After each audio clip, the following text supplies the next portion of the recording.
Hello everyone, and today we're going to be having a look at the Red Dragon Archfiend archetype and deck type.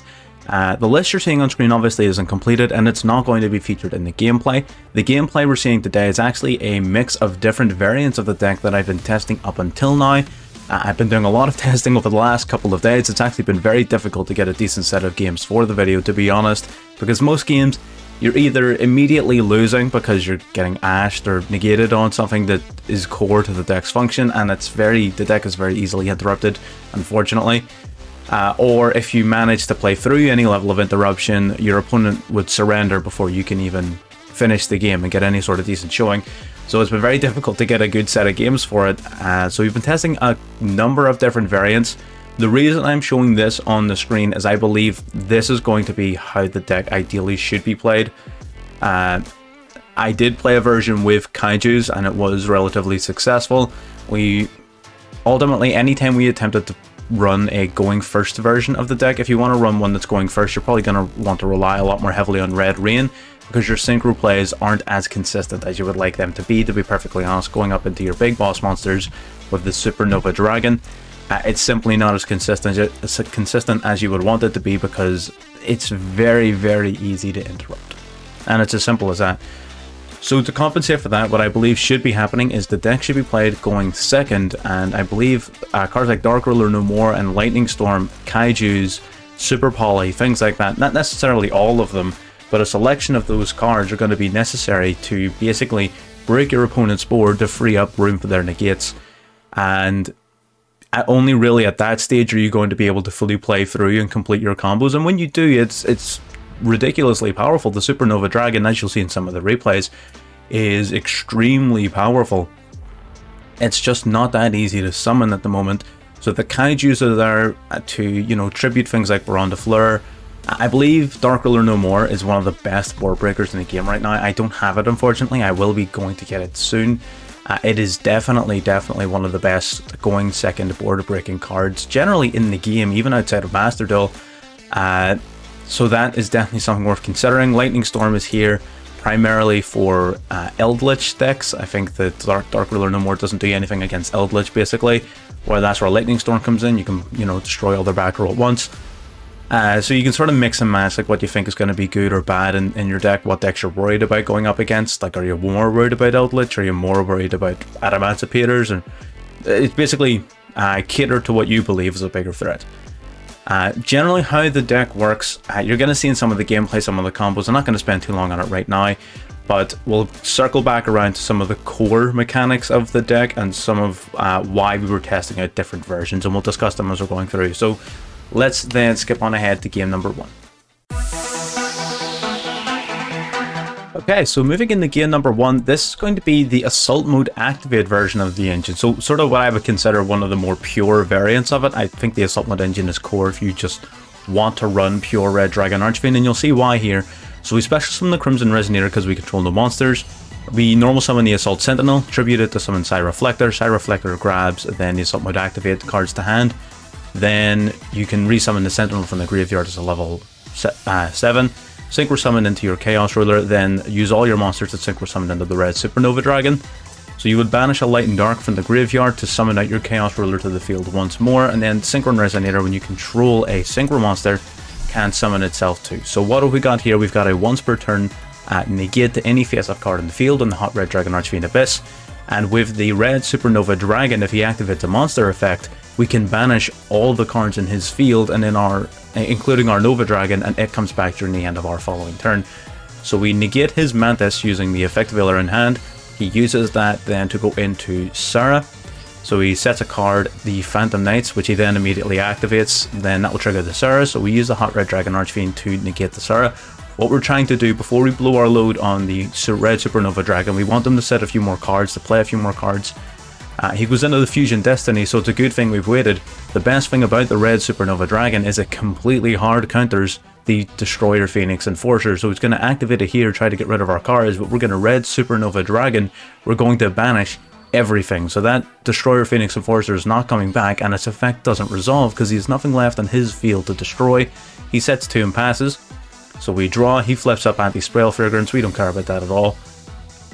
We'll normal summon our Red Resonator. When it's normal summon, it'll bring a level 4 or lower from the hand. We summon our Psy Reflector to go through the whole cycle again for the combo. And yeah, the opponent scoops it up then at that stage because the Supernova Dragon is coming back at the end of that turn. That specifically is the Assault Mode activate version of the deck. Again, you would have saw the deck list on the screen at the start of the video, at the start of the duel.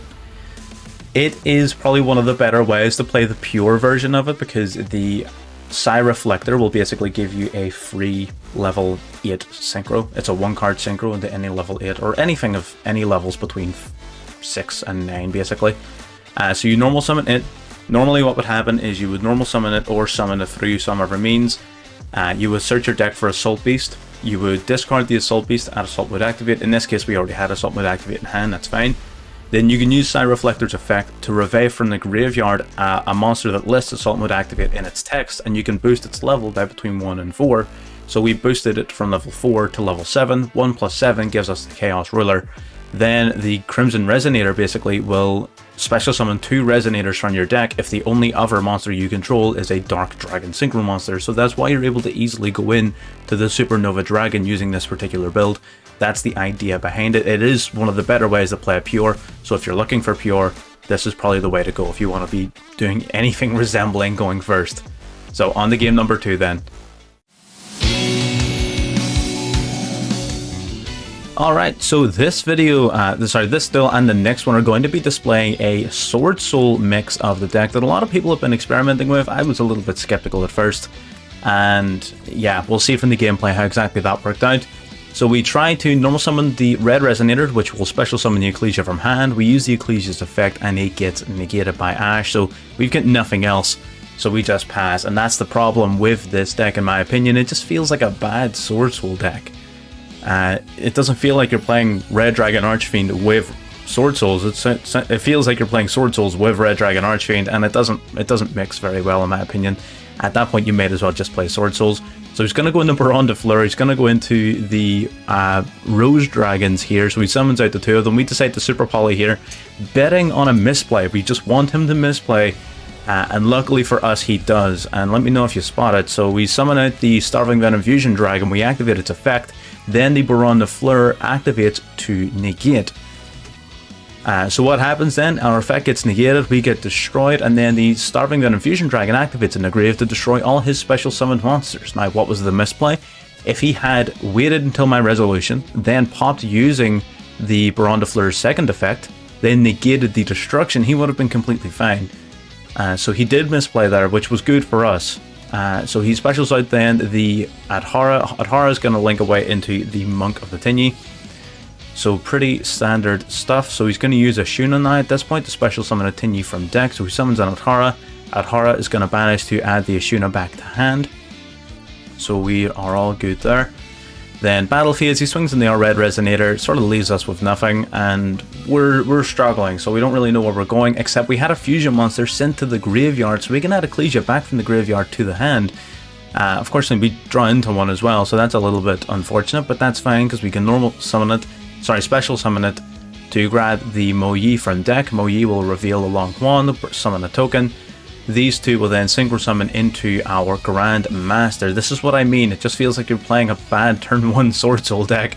So the Mo Yi and Grand Master, as you've seen before in other videos, the Mo Yi will allow me to draw a card after it's used in a synchro summon, and the Grand Master will add a Sword Soul card from deck to hand. We grab the Tai because we haven't normal summoned yet.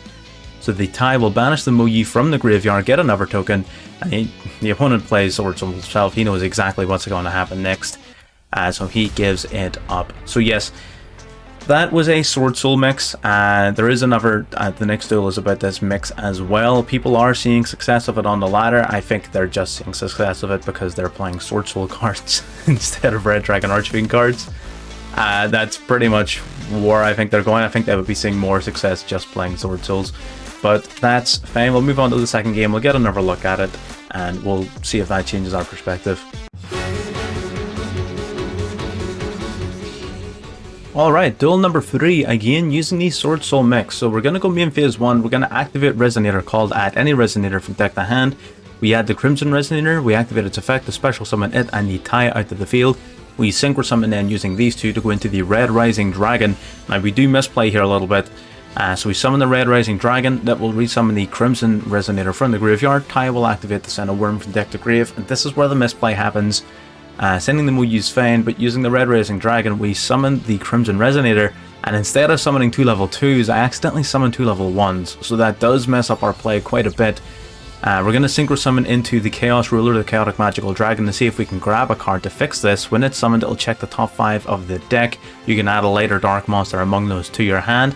So we add the Synchron Resonator, then we special summon it out to the field. We use it and our Chaos Ruler for a Synchro Summon into the Hot Red Dragon Archfiend. So what we wanted to do was keep some cards on board here so that we could use them with our Super Poly if we needed to on our opponent's turn. We set the Super Poly and we pass. We could have had the Supernova Dragon, however if you look here it wouldn't have mattered. We get Super Poly'd anyway, so even if we had have summoned the Supernova Dragon it wouldn't have made the slightest bit of difference. So he summons a Starving Venom Fusion Dragon to his side of the field, then he will activate Alistair the Invoker to boost it up, then he's going to use Fusion Destiny. I guess he didn't have any other cards to use fusion material, so Fusion Destiny is going to summon out the Destroyer Phoenix Enforcer, and this is exactly why we're playing Super Poly. With DPE being such a massive force in the current metagame, it's very difficult for this deck especially to function with him on the field, so that's Super Poly is here almost exclusively to deal with that Destiny hero. So we summon Dragus Tapelia. Dragus Tapelia can be summoned whenever there's a fusion monster involved in the fusion summon, so that's perfect. That's what makes it so good at getting their DPE. He goes to activate his Eld Elixir. We negate it with the Ash. Then I believe, yep, we just go into main phase 1. We activate the Chaos Ruler to banish a Light and Dark from grave, resummon it out to the field. I remember wishing at this point that I was playing a second Abyss. I only had the one Abyss in the deck at the time, that's why I put a second one in since.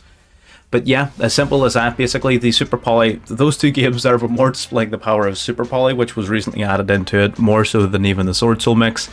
As we can see from those games, it's not the greatest mix in the world. You can get success with it, but it's not going to be nearly as consistent as just playing Sword Souls. It doesn't make any sense. It's not a fun mix. And if you're playing Red Dragon Archfiend, you're playing it for fun, not to be competitive. So at that point we sort of veered away from the Sword Soul variant, so the last game is going to be a slightly more pure version, except it's more built towards going second. So let's get on to game number 4. Okay, so we've got game number 4 on board. As you can see from the hand, it is a much more pure version of the deck. We did choose to go second because this version of the deck is playing a lot more going second type cards. It's playing Kaijus, it's playing Lightning Storm, things like that. I've only got the one Lightning Storm at the moment, and I feel like this is going to be the duels like this were what sort of led me to believe the deck version I displayed at the start of the video was going to be where this needs to end up.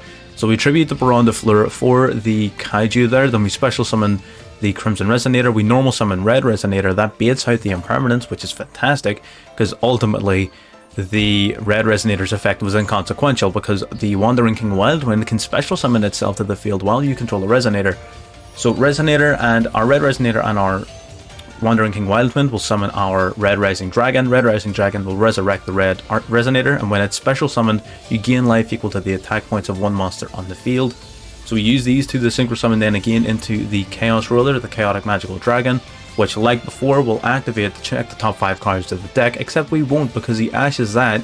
The reason he ashes that over waiting to ash the Crimson Resonator is completely beyond me, but now our Resonator is cleared and good to go. So this is when we would normally summon the 2 level 1s like we've sort of messed up in the last game. If you control a level 8 dragon, you would summon 2 level 1s. If you control a level 6, summon 2 level 2s. Simple as that.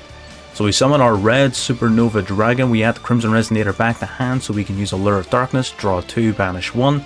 Didn't really get anything out of that. We're playing a Lure because, you know, of Radiant, the Kaiju and things like that. We're playing a lot more Dark Monsters in this version of the deck, so it just felt like I was adding to the consistency. The Death Squad 001 is here to add a little bit in terms of, there was a Yazi combo that I was sort of experimenting with that I since removed. Resonator Cobble add another Crimson Resonator just to thin the deck out a little bit more. We swing in, take out the Kaiju, we attack with Abyss, and when Abyss inflicts battle damage, you can resurrect a Resonator from the graveyard. So we have our Synchron Resonator back on the field, just if we happen to need it, and if it's sent to the grave, we can get another Resonator from the grave.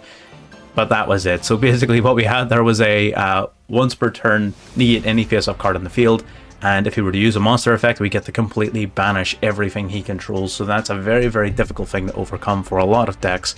Again, this is closer to the version I displayed at the start of the game. There was a little despot engine in there that I did take out, but I will cover that off potentially at a later date once I refine it down and get a bit of practice in with it. But yeah, that's going to do us for the 4 games. Fairly simplistic, fairly fast. That's generally how the deck wants to work. The vast majority of games, now this isn't, the deck was winning games, but it wasn't winning as many games as I would like. And honestly, with the ladder in the sort of state that it's in, there's so many people who just, at the first sign of having lost, instantly surrender, or there's so many instances where you're just immediately getting shut down by a whole bunch of hand traps and you can't really do very much. Like this deck, it can't play through 2 hand traps. It might be able to play through 1, but it can't play through 2, and it just struggles so much with that at the minute. So that's why you even maybe you can consider Crossout Designator. I was playing that at the start, but it was very bricky. There's no clear-cut answer. There's no one answer to the deck. It's just going to be one of those things that when you're playing it, you're going to have to accept that your win-loss ratio is going to be a little bit lower than what it was when you were playing something else.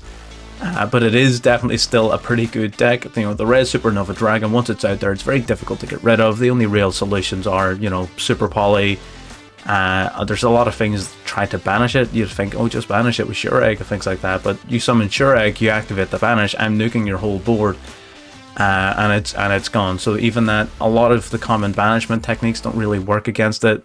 So yeah, ultimately very, very powerful card. It's probably more powerful as a side card in Synchrons, but either way, let's take another wee look then at the initial deck list that we were talking about and sort of what the deck does well and struggles with. Alright, so having a look back at the deck list, there's going to be 2 main ways of playing this, honestly. The going first version, if you're going to be playing it going first, I'm pretty sure you're going to need to be playing Auroradon and Hakifibrax, as well as the Deskbot 001. And the reason I think you're going to need to play those, and you're also going to need to play Aya and potentially a Yazi. So basically what that is, oh, that's not how you spell Yazi. Basically what the idea with this is, oh, I already had one in. You going first, if you can go into, you know, your Red Rising Dragon or your Chaos Ruler plays and things like that and summon the Supernova Dragon that way, fantastic. You know, you're doing what the deck was designed to do. That's great, more power to you. That doesn't always go to plan. So what I would recommend is, if you're going to be trying to play it competitively as a backup, you're going to want to be using something like the Red Resonator and basically any other card to go into Hakifibrax. Hakifibrax is going to summon them from the deck, Deskbot 001. Use those 2 to go into Auroradon. Auroradon summons the 3 tokens and the Despot comes back. Then you go into Yazi. Yazi will pop a card, it'll pop itself on a card your opponent controls. When it pops itself, it'll summon a Taya. Taya can banish the Yazi from the graveyard to go into a level 8 synchro.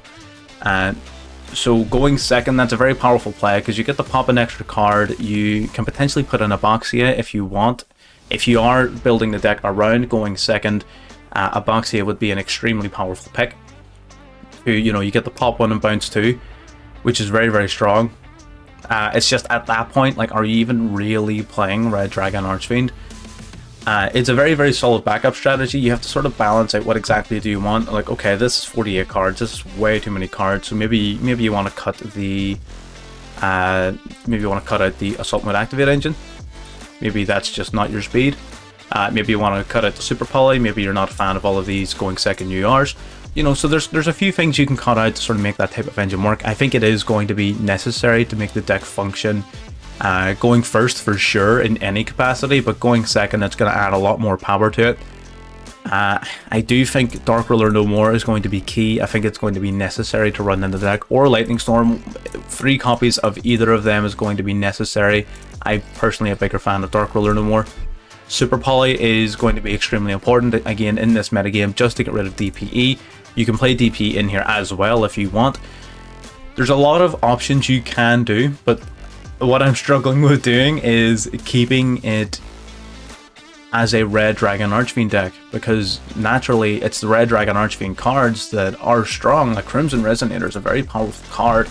The Red Supernova Dragon is a very powerful card. Red Rising Dragon itself is very strong, but the deck doesn't have any like built-in protection. It doesn't have any built-in negates. It doesn't have anything like that. So it's not the greatest deck in the world, and it's never going to really like top tournaments or anything like that. But it is very strong. If you can summon out the Supernova Dragon or even the Abyss Dragon, which is a strong card as well, you are generally going to be seeing at least some level of success. You can break boards pretty well, assuming you draw well. So yeah, generally speaking, do I have an exact deck list for you to use? No. What I'm doing instead is I'm giving you ideas, I'm throwing things at you so that if you decide to play this deck, you have a number of different options to choose from. I will likely reattempt this at another time to come up with what I've decided as an optimal list. But until then, take these ideas, chew on them, think about it, and see what you can come up with. If you come up with anything better, let me know. But yeah, until then, I'll see y'all later.